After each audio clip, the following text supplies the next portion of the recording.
দুই থানার অভিযানে উদ্ধার দেশি বিলেতি মদ, গ্রেপ্তার ৩। রবিবার গোপন খবরের ভিত্তিতে চুরাইবাড়ি থানার পুলিশ বাজার সংলগ্ন ১ নং ওয়ার্ড এলাকার দেশি মদ বিরোধী অভিযানে নামে। স্থানীয় বাসিন্দা গোবিন্দ সাহানির বাড়িতে অবৈধভাবে দেশি মদ তৈরি করে বিক্রি করা হয় বলে অভিযোগ। খবরের ভিত্তিতে পুলিশ গোবিন্দ সাহানির বাড়িতে হানা দিয়ে মদ তৈরির জিনিস নষ্ট করে ও প্রচুর দেশি মদ উদ্ধার করে।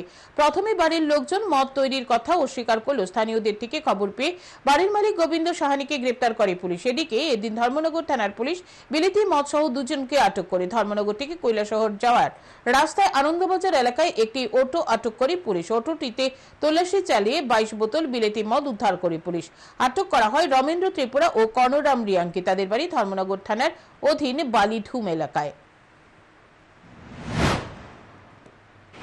যাওয়া প্রচুর প্রায় ৬-৭ বালতি, যা প্রায় ৫০-৬০ লিটার হবে। ৫০-৬০ লিটার না, ৫০-৬০ কেজি যাওয়া, যেটা মদ বানায় বাটারে পোষা করে যে মদ তৈরি করা হয় না, প্রায় ৫০-৬০ কেজি আমরা দেশে করি এবং কিছু মদ প্রায় ১৪.৫-১৫ লিটার মতো আমরা সিজ করি।